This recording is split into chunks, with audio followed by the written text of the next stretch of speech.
आज आखिरकार वो पल आ ही गया है जिसका इंतजार पूरे देशमुख परिवार को पिछले 7 सालों से था। लेकिन इस मिलन के साथ ऐसे राज भी सामने आने वाले हैं जो पूरी परिवार की नींव हिला देंगे। आखिर क्या होगा जब सचिन और शाइली फिर से देशमुख हाउस की दहलीज पर कदम रखेंगे? तो आइए जानते हैं आज के उड़ने की आशा में क्या क्या होने वाला है। सचिन और शाइली को जैसे ही परेश की गंभीर तबीयत का पता चलता है, दोनों तुरंत देशमुख हाउस लौटने का फैसला करते हैं। लेकिन शाइली के दिल में एक अजीब सा डर है, वही घर जहां उसका कभी अपमान हुआ था। और रेणुका और रोशनी के दिए हुए जख्म आज भी उसके दिल में ताजा हैं। फिर भी परेश के लिए अपने सारे गिले शिकवे भुलाकर वो सचिन के साथ चल पड़ती है। उधर छोटी पंखुड़ी आज बेहद खुश है। पहली बार वो अपने दादा दादी से जो मिलने जा रही है। मासूम पंखुड़ी को बिल्कुल भी अंदाजा नहीं होता कि इस परिवार के रिश्तों में कितनी दूरियां और कितने छुपे हुए दर्द मौजूद हैं। उसकी मासूम खुशी देखकर सचिन और शाइली भी भावुक हो जाते हैं।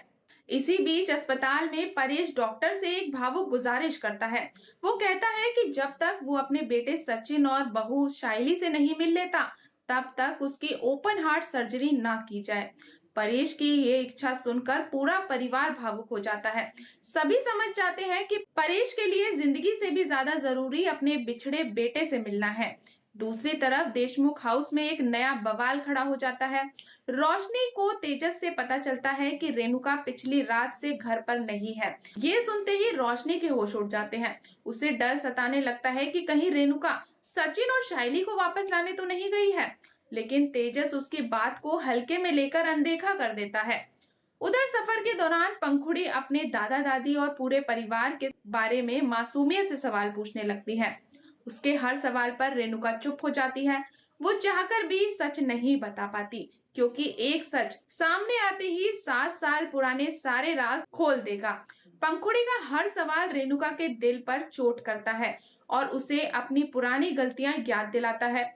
इसी सफर में रेणुका सचिन को बताती है कि आखिर उसे उसका फोन नंबर कैसे मिला। वो बताती है कि एक पुराने लिफाफे से उसे ये नंबर मिला था। इसके बाद रेणुका नाराजगी जताती है कि सचिन ने कभी परिवार को पंखुड़ी के बारे में नहीं बताया। लेकिन इस बार सचिन भी चुप नहीं रहता। वो साफ कह देता है कि परिवार ने भी कभी उसकी या शाइली की खबर लेने की कोशिश नहीं की। 7 सालों तक किसी ने ये जानने की जरूरत नहीं की कि वो दोनों कैसे हैं और उनकी बेटी कैसी है। सचिन की बातें सुनकर माहौल फिर से तनावपूर्ण हो जाता है। तभी शाइली दोनों को रोकते हुए कहती है कि पुराने जख्मों को कुरेदने का ये सही समय नहीं है। अभी सबसे जरूरी परेश की जिंदगी है। शाइली की यही बात साबित करती है कि इतने अपमान के बाद भी उसके दिल में परेश के लिए सम्मान और अपनापन आज भी बाकी है। वहीं देशमुख हाउस में एक और बड़ा मोड़ आता है।